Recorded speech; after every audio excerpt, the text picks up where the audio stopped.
tubahe ikaze kuri Harvest Bible Fellowship Rwanda. Kuri mahoko hano itorero ryanjye n'umuryango wanjye, itorero ryawe n'umuryango wawe, itorero n'umuryango. Turi itorero ryizera Bibiliya, rikabwiriza Bibiliya, rikazamura izina rya Kristo hejuru mu kuramya kwaryo. Kandi intego nkuru yacu nta yindi nuko tubere guhesha Imana icyubahiro. Dusoza inshingano nkuru twasigiwe na Kristo mu mwuka w'itegeko risumba ayandi. Niyo mpamvu muri uyu mwaka dutangira umwaka twatangiranye intego y'uyu mwaka nuko uyu ari umwaka wo kurusha gusenga no gushaka amaso y'Imana. Akaba umwaka wo kubona imbaraga no gukomera kw'Imana. Uyu akaba ari umwaka wo gukoreshwa n'Imana n'ibindi birenze n'ibyambere. Haleluya. Ku cyumweru twaganiriye kugurushaho gusenga no gushaka mu maso y'Imana. Muri iki cyumweru cyose haba muri nibature matero nimugoroba muri gahunda zose nta kindi twaganiriye ni kwiyo nsanganyamatsiko yo kurushaho gusenga no gushaka amaso y'Imana. Aho twabonye ko dusabwa muri uyu mwaka guca bugufi tugasenga. Muri uyu mwaka dusaba gushaka mu maso y'Imana, bivuze gushaka kubana n'Imana, gushaka presence y'Imana mu buzima bwacu. Hakaba ari umwaka wo kwihana tukareka inzira zacu mbi. Igisubizo nuko n'umwaka tugiye kwakira imigisha. Haleluya. Kuko mu migisha tugiye kwakira harimo kubona imbaraga no gukomera kw'Imana.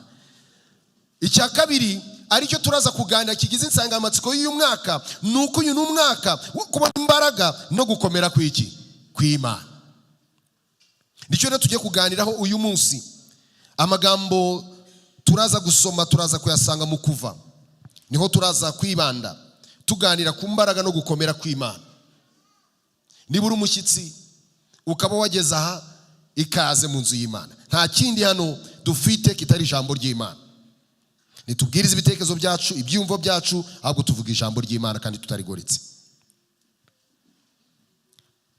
Kuva 14 13 14.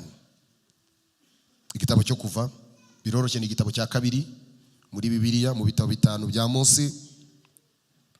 Fata Bibiliya yawe aho kwandika aho wiyegereze, uzirikana neza ko turi mu mwaka wo kurushaho gusenga no gushaka amaso y'Imana.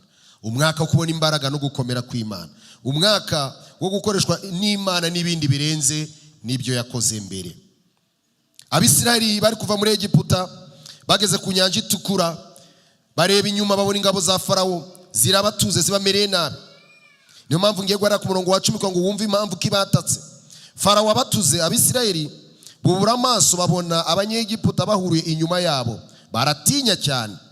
Abisirayeli batakira Uwiteka babaza Mose bati, ntamva zari muri Egiputa kutuzana ngo dupfire mu butayu? Niki cyatumye utugira utyo kudukura muri Egiputa? Sibyo twakubwiraga muri Egiputa tuti tureke dukorera abanyegiputa, kuko ikiruta ari uko dukorera abanyegiputa biruta ko dupfira mu butayu? Mose asubiza abana ati, mwitinya, mwihagararire gusa murebe agakiza Uwiteka rubazanire uyu munsi, kuko abanyegiputa mwabonye uyu munsi mutazongera kubabona ukundi. Uwiteka rubarwanirire namwe mwicecekere. Haleluya. Bwira mugenzi wawe ngo Uwiteka azakurwanirira uyu mwaka. Aya ni amagambo tuvuga, ntago ari morali, ntago ari kure mu mutima, ntago nje kubare mu mutima, ntabwo nje kuva ahubwo nje kukubwira ukuri yuko uyu n'umwaka tugomba kubona imbaraga z'Imana no gukomera kw'Imana. Kuko ko yariri n'uyu munsi ni kugize ute ni kwiri. Iyi Mana ntago yigeze ihinduka. Twarayibonye mu burwayi, twarayibonye ikora. Ngende umugabo wo kubihamya. Ntago njya ngunda kuvuga ubuhamya bwanjye, ariko reka mbabwire uyu munsi nje navuke mu nzu y'Imana, nkurira mu nzu y'Imana, nderwa mu nzu y'Imana. Kuva ku myaka nkivutse nkimenya ubwenge nakoreye Imana y'ababyeyi. Nakoreye Imana y'ababyeyi. Hahandi ujya gusenga kuko bakubwiye. Nkuko nabanjye bigenda uyu munsi iyo ataje gusenga arakubitwa. Ayi kugira ngo ajye gusenga byaga ubwo nanjye niko byari bimeze. Nasengaga kuko ababyeyi bagize ute babivuze, ariko ndabikora njyayo kubera kubumvira. Ndasenga saa 9 kubw'Imana. Yoweri wari umukinnyi w'umupira uzwi cyane hano muri Rubavu, abastari benshi twarakinanye, Baharuna ba kapiteni w'ikipe y'igihugu abo bose. Ukundi umupira wumva ko azamukiye umupira. Tuvuye ku Gisenyi aho niho hari 97 murabizi twebwe twaje mu Rwanda tuje guhunga muri 1994 ababyeyi banjye bari kwiga muri South Africa ariyo turi twageze indege yaguye Igoma duhura n'abari kwambuka bahunga bajya hehe muri Kongo tujya mu Kimbiri no kwijwi icyumweru cyose turagaruka Igoma twamaze icyumweru mu bambere batashye Rubavu twari turimo 94 twaje tuje guhunga turongera turahunguka amashuri yafunguye bwa mbere muzene wabaye directeur wa mbere wa kino kigo cy'ababatista hano hepfo kuri Gacuba ya kabiri y'ababatista niho twari turi intambara z'abacengezi zabaye izo 9-5-6 twari turi mu aka gace tuva muri aka gace intambara z'abacengezi zimeze nabizigirute tujye Kibungo hari amahoro hari umutekano umugoroba umwe twicaye twumva ikintu ngo bukira turitse aho niho natakarije ijisho tuvuye ahantu hari umutekano mubi hari umutekano niho twahuriye n'iki nibibazo ariko nibuka isengesho nasenze ikintu cyaraturutse niba ari inkuba niba nta waruzi cyari cyo niba ari grenade ndasenga ndavuga ati Mana niba ari ngiye nyine usigaye nzagukorera niba ari ngiye nyine usigaye nzagukorera numva mama aravuze ati iyo uracyarate ndiho ariko ndikumva nuzuye amaraso sinzi cyabaye nta bubabare namba nari mfite njya kwa muganga nkigera kwa muganga twari nk'abantu 3-4 bajyanye kwa muganga bwa mbere undi yabuze keretse pastor wenda tejo ni wamumenya witwa Pastor Seba yitabye Imana umuganga aravuga ati muvura abandi bose uyu mumureke yapfuye ndikumva baravura abandi hashe nk'amasabiri baragaruka basanga ndacyari muzima ko ndikubwiye Imana ndiho ku mugambi wayo bahamagara ambulance inzana se yashika barambaga na n'uyu musi ndacyariho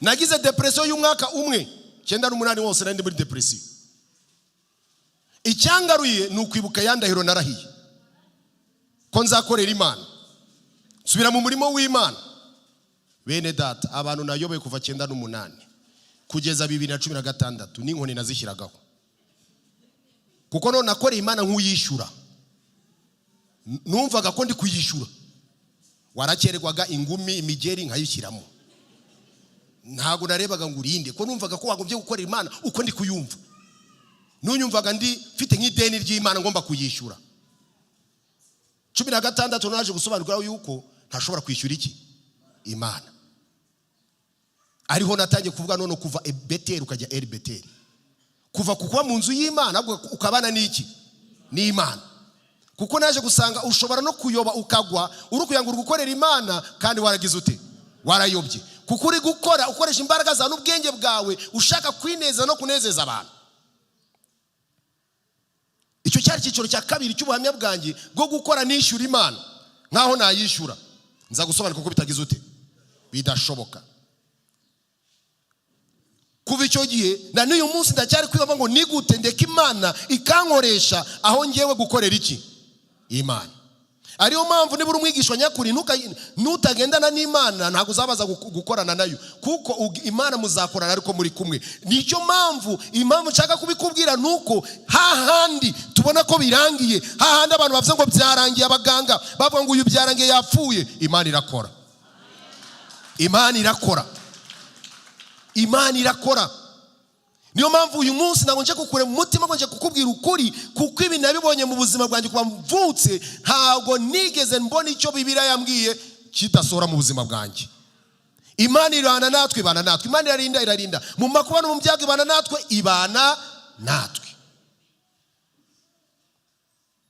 icyo wibwira ko ari kibi Imana igicishamo icyiza impamvu mereyaho abisirayeli bamaze imyaka 400 bakorerwa nabi ariko Imana yari iri kubarinda abamori bari benshi mu gihugu batari bagwira iyo Imana itabaye igihugu ikagiye Aburahamu bari kubica bakabamara ariko ibajyana ibarindira muri Egiputa igamije no kwesha icyubahiro kuri Farawo umugambi w'Imana nuko Imana ikora hari giducisha mu bikomeye niyo mpamvu mereyaho ngo nkubwire ngo muri uyu mwaka hari igihe uzarwara hari igihe uzakena hari igihe Yorodani zizaza imbere yawe hirya imisozi inyuma ukabona abadayimoni n'ingabo zikwirutseho uzibuka ko Uwiteka hari uyu ni umwaka wo kubona imbaraga no gukomera kw'iki kw'Imana. Nabonye imbaraga no gukomera kw'Imana mu buzima bwanjye kugeza uyu munsi. Ndabihamya ko iyi Mana tuvuga atari ukubeshya, atari igipindi, irasezeranye igasohoza ibyifuzo irabikora, niyo gushimwa.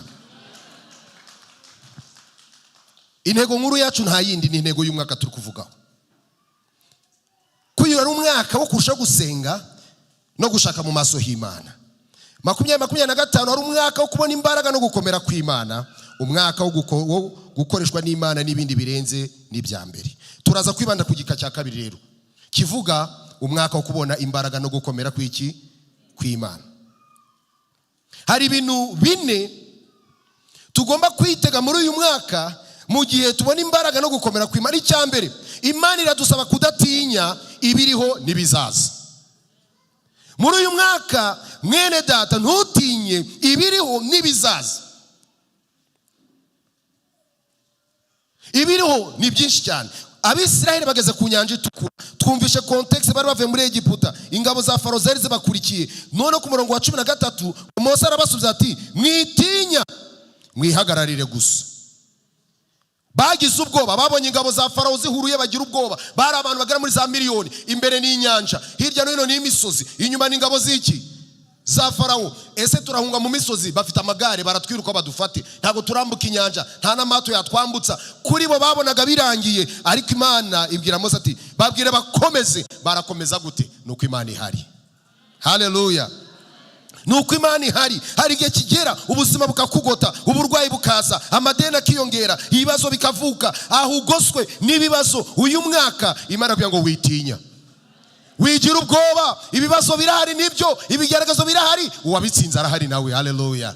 Ariko ari kumwe natwe. Yesu yaranesheje, uko yahoze niko ari, niko azahora, ntahinduka.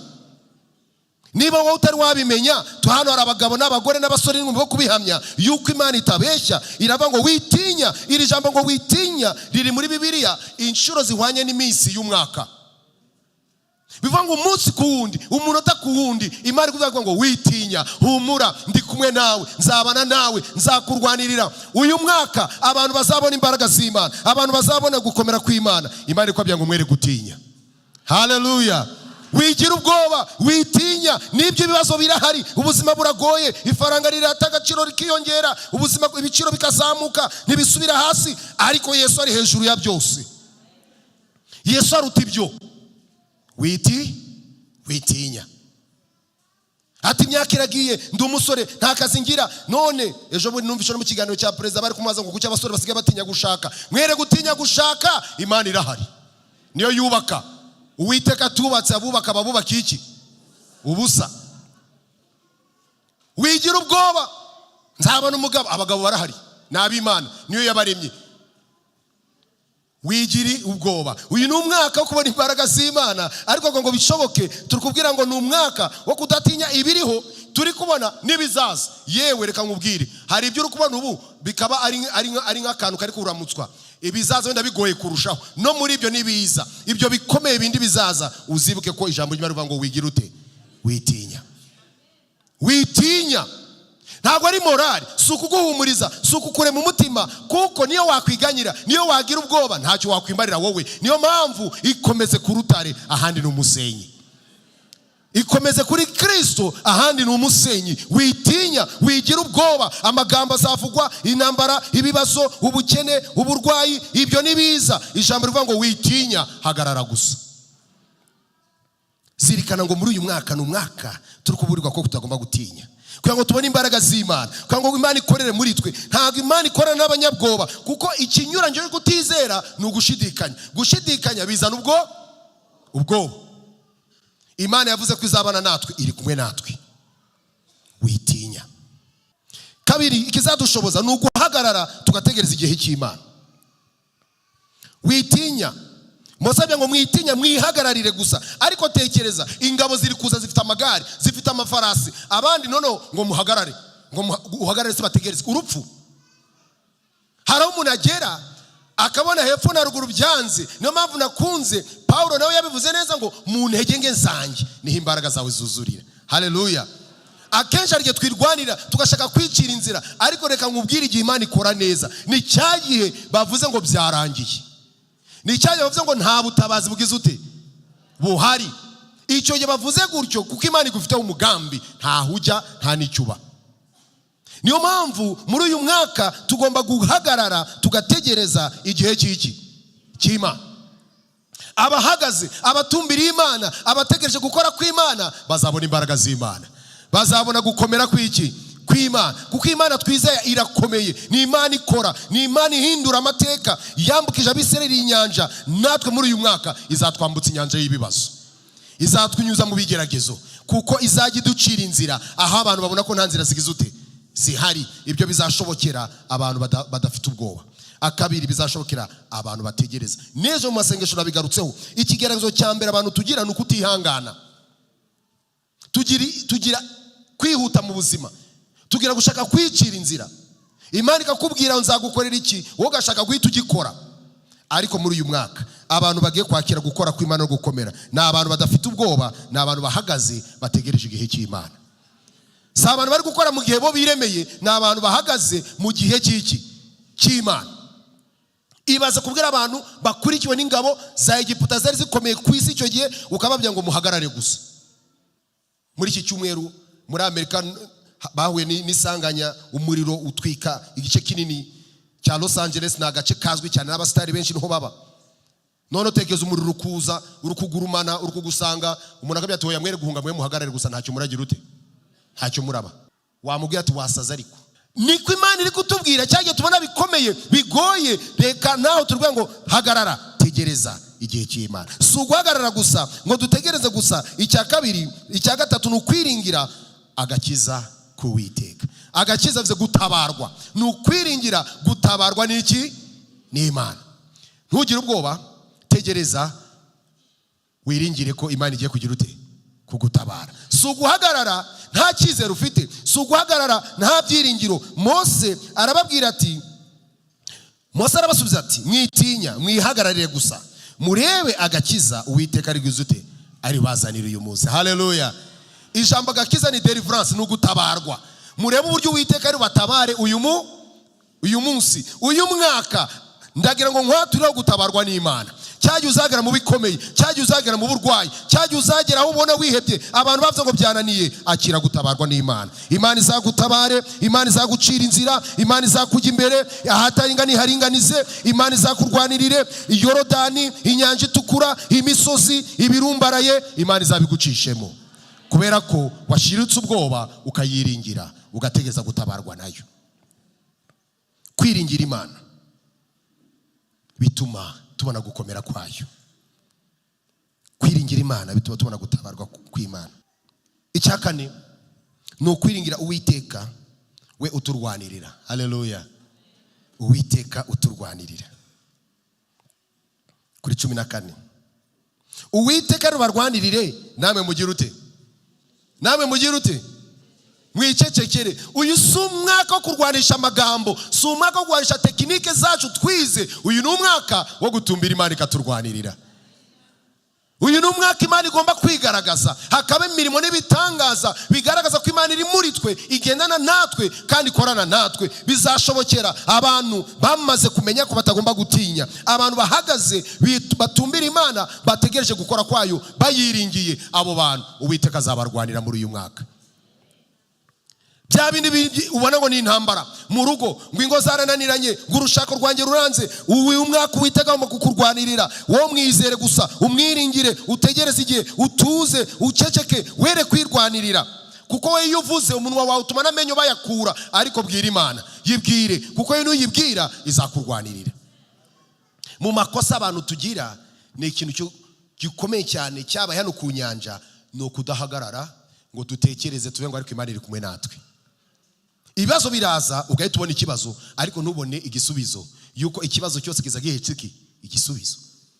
Kuko mu bibazo no mu bigeragezo niho tubona gukomera no gukora kw'Imana. Niyo mpamvu uyu mwaka ntabwo tuzabona imbaraga z'Imana kuko twebwe turi abanyembaraga. Tuzabona imbaraga z'Imana kuko mu ntege nke zacu, mu bibazo byacu, mu bigeragezo byacu, Imana izigaragaza, Imana iziyerekana, ica inzira, yitamurure, maze imbaraga zayo zigaragare. Haleluya. Abasomye inkuru, Abisiraheli barahagarara Mose ngo arambura inkoni, inzira iraboneka mu mazi, barambuka. No mu mazi handi inzira yabonetse, ingabo za Farawo zarabakurikiye. Ariko ngo mu gicuku cya nyuma Uwiteka yitamuruye. Wagira ngo Imana yari iryamye, muhumure ntabwo iryama ntabwo isinzira. Hari abavuga ngo mu gicuku cya nyuma bakagira ngo Imana yari yasinziriye, ntabwo isinzira, ntabwo ihunikira. Kimwe n'abandi bajya bigisha ngo Imana iraruhuka. Ntabwo Imana iruhuka. Hari umuririmbyi wayibinye ngo yaryama twagira ute? Twashira. Ntabwo Imana iruhuka.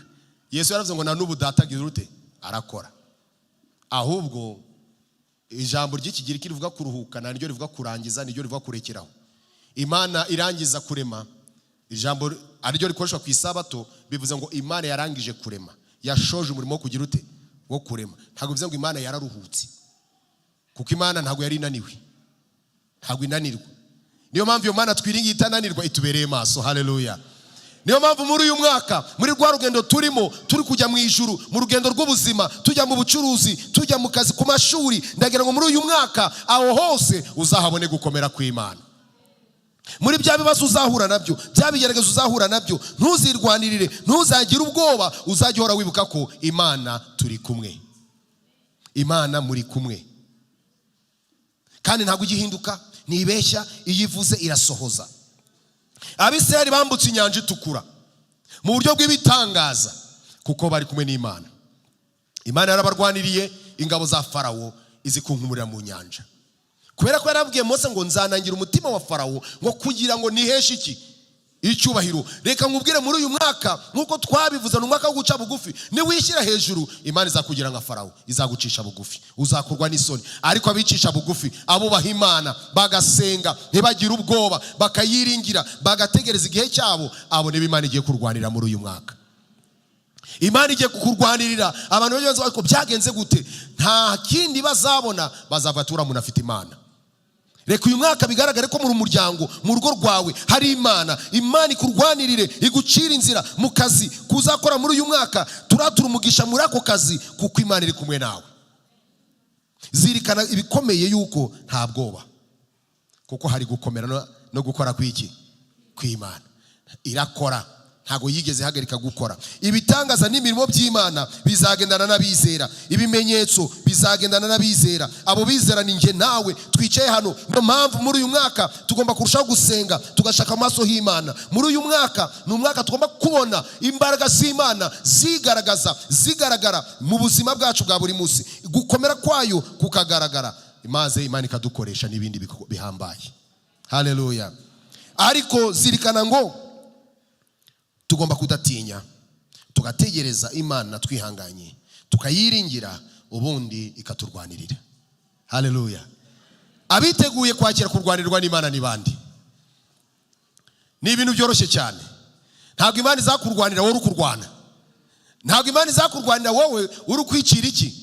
Inzira. Imana izakurwanirira kubera ko wayemera ati Imana, impamvu zo ngo zambura amaboko ni ikimenyetso cyo kugira ute? Cyo gutsindwa. Mana nge ndatsinzwe, sinshoboye, uru rushako no warumpaye, ibibazo n'ibigaruzo birimo ndabikweguriye, ngaho nyobora, nshoboza, ncira inzira, kuko hari nge nicira inzira, hari nge nishakira ibisubizo bikanga, ariko ho nta kikunanira.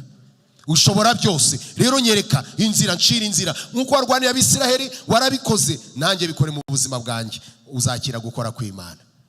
Ikingenzi nuko uwiringira Imana, ukibuka ko iri kumwe nawe aho ujya hose, mu byo unyuramo byose, mu ngorane, mu byiza, mu bikomeye, ibyo uzanyuramo byose, ntuzibagirwe yuko Imana muri kumwe. Yakoresheje Mose kuko bari barahuye baraganira. Ibwira Mose ati babwire bakomeze bere gutinya. Hari igihe uzahura n'abantu bafite ubwoba bagatinya. Reka weho uzabibutse ko tutagomba gutinya, kuko Imana iri kumwe natwe. Niba wakiye kurwanirwa n'Imana, fasha n'abandi kugira ihumure, kwakira ihumure, kugira ngo muri uyu mwaka nge nawe tubone imbaraga z'Imana, tubone gukomera kw'Imana, kuko Imana yacu iyivuze biraba, yategeka bikagira ute? Bigakomera. Tujye gusenga Imana. Ariko manzi utekereze neza, nihe ibintu uri kubona bimeze nk'umusozi uri kubona uyu munsi, ibyo nabyo ubyereka Imana. Hari n'ibizaza tutazi biri imbere yacu, ariko Imana yigize ute? Irabizi. Ahubwo reka dusenge Imana iduhereze gushira ubwoba, gushira amanga, kugira ngo uyu mwaka nge nawe tuzabone gukomera no gukora kw'Imana. Imana izaturwanirire, Imana izaducira inzira, ahubwo twebwe idushoboze kudatinya, kuyiringira no gutegereza igihe cyayo.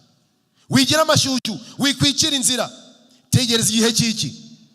Iyi saha Imana igeze, nta segonda rirenze irakora.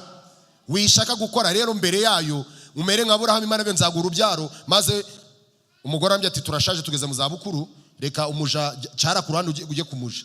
Ati nawe nzamumugisha, ariko siwe umugisha wanyu uzakomeza, ibyo nakubiye nzabikora. Ashaje, yaracuze, abona ko byarangiye bidashoboka, Imana imuhereza urubyaro, kuko ni Imana ishoboye.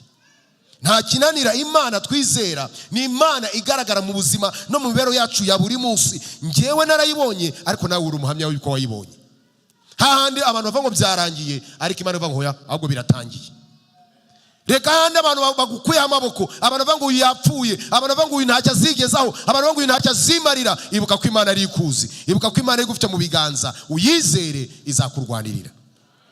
Twere kwirwanirira nk'itorero, nk'abaririmbyi, abakozi b'Imana, mureke tuve mu mubiri, tuve muri kamere, ahubwo tuve mu mwuka nka Mose, duhagarare dutumbira Imana. Abariyo dutabaza yitege kuturwanirira. Muhaguruke dusenge Imana, dusengere kubona imbaraga no gukomera kw'Imana. Mwami Imana, uyu ni umwaka watubwiye neza yuko ari umwaka nitugushaka tukarushaho gusenga, tuzabona imbaraga zawe no gukomera kwawe.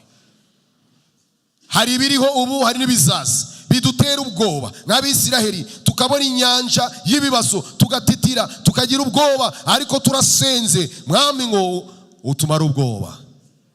Reka Mwuka Wera akora umurimo ukomeye muri twe, nk'uko yamaze Petero ubwoba agahamya imbere y'ibihumbi. Yari yaratinye guhamya imbere y'abaja. Natwe muri uyu mwaka uzaturinde kugira ubwoba, uzaturinde gutinya, uzaturinde kwiganyira, uzaturinde kwiheba, uzaturinde gushidikanya, ahubwo uzaduhereze kuguhanga amaso. Reka abazaguhanga amaso, abazagutumira bakagutabaza mu bibazo byabo, mu bigeragezo byabo, mu ntambara zo mu ngo, izo mu kazi, izo mu bukungu, izo mu murima, uzitamurure urwanira ubwoko bwawe. Rwanirira abasore bakeneye kuba kububakire, rwanirira abashomeri ubahereza akazi, rwanirira ingo zifite ibibazo ubikemure, rwanirira Mwami itorero ryawe uryagure, urihereze kongera kugira imbaraga no gukomera no kugira igitinyiro mu izina rya Yesu Kristo. Wavuze ko uyu mwaka uzadukiriza igihugu, wavuze ko uyu mwaka uzasuka umugisha wawe, wavuze ko uyu mwaka uzumva gusenga kwacu, umva gusenga dusengera aha hantu mu izina ryawe Yesu. Reka imbaraga zawe, reka gukomera kwawe bigaragare mu baririmbyi, mu bashumba, mu bakristo, igihe tuvuga ubutumwa, igihe tukwamamaza, igihe tugiye mu kazi, abantu bazakubone, bazakumve, ntibazabone twebwe. Imbaraga zawe no gukomera kwawe bizagaragare. Ntabwo dushidikanya. Wambukije inyanja itukura Abisiraheli, banyura mu butayu nubwo batinze bageze i Kanani, bambutsa na Yorodani. Natwe turabyizeye kuzabikora. Muri uyu mwaka twakire kurwanirwa nawe, ni mwiza rya Yesu tubisenze urakoze. Amen. Imana ibahe umugisha.